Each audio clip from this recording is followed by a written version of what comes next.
আসসালামু আলাইকুম। গতকাল যে উত্তরা মাইলস্টোন স্কুল অ্যান্ড কলেজে বিমান দুর্ঘটনাটি ঘটেছে।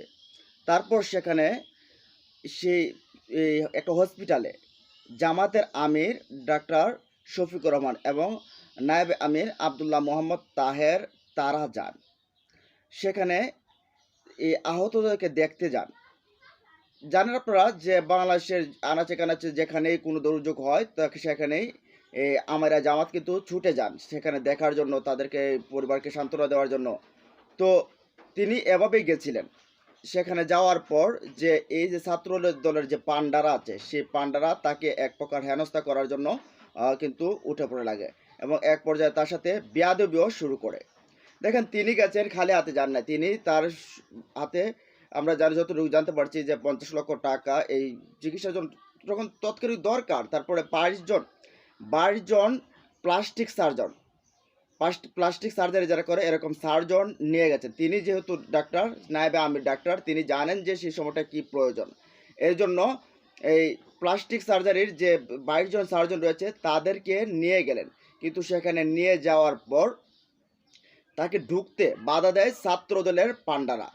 দেখেন এই দিকে পান্ডারা বাধা দিয়েছে, অপরদিকে কি হলো, তারপর সাধারণ শিক্ষার্থীরা, সাধারণ মানুষগুলো কিন্তু রুহুল কবির রিজভী আর এনিকে কিন্তু বাধা দিয়েছে।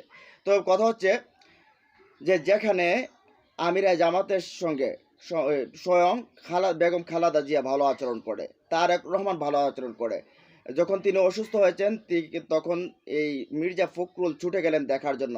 সেই আমিরে জামাতের সাথে এই বাজে ব্যবহার বা এই বেয়াদবি করার সাহস আসলে কিভাবে পায় এই ছাত্র দলের পান্ডারা, এই সন্ত্রাসীরা। এরা এই যে কিছু সন্ত্রাস টাইপের যারা রয়েছে, এরা প্রকৃত ছাত্রদল না। এরা কিভাবে পায়? তো তিনি তিনি সেখানে গেলেন, তার সাথে তাকে ঢুকতে দেবে না। তারপর যদিও শিবিরের যে ছেলেপেলেরা রয়েছে তাকে কৌশলে সেখানে ঢুকিয়ে ফেলে, সেখানে তিনি দেখেন, তারপরে সেখানে কি করতে হবে সেগুলো বলেন।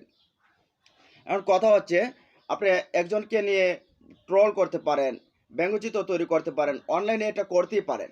এটার জন্য আসলে বিভিন্নভাবে বলে, যেরকমভাবে সোহরাওয়ার্দী উদ্যানে যখন আমিরে জামাত যখন পড়ে গেছিলেন, তখন এটা নিয়ে আবার ছাত্রদলে ট্রোল করছে যে তিনিও অভিনয় জানেন। দেখেন তিনিও অভিনয় জানেন, কত বড় এই কি কথাগুলো আসলে বুঝতে পারছেন। যেখানে তিনি অসুস্থ হওয়ার পর মির্জা ফখরুল নিজে এই সবার আগে গিয়ে পৌঁছেছেন দেখার জন্য, দেখা এই খোঁজ খবর নেওয়ার জন্য তারেক রহমান তাকে পাঠিয়েছেন, বেগম খালেদা জিয়া খোঁজ খবর নিয়েছেন, প্রধান উপদেষ্টা ডক্টর মোহাম্মদ ইউনূস খোঁজ খবর নিয়েছেন, তারপরে এই সেনা প্রধান খোঁজ খবর নিয়েছেন। যাই হোক, কথা হচ্ছে তিনি তো খালি হাতে যান নাই। তিনি জানেন যে পুরা রোগীর জন্য কি ব্যবস্থা করা দরকার, কি দরকার সেই সময়টায়। তিনি সাথে করে সম্ভবত ২২ জন সার্জন নিয়ে গেছেন, যারা সেই সময়টা দরকার, এক্স্যাক্টলি দরকার, সেই সময়টা দরকার এই ডাক্তারগুলোকে নিয়ে গেছেন। সেই ডাক্তারদেরকে, সেই ডাক্তার সহকারে ডক্টর শফিকুর রহমানকে তারা ঢুকতে দেয়নি। তারা ঢুকতে দেবে না, কারণ তাদের সেই জায়গায় তারা একটা নিজেদের একটা প্রভাব বিস্তার করতে চেয়েছে।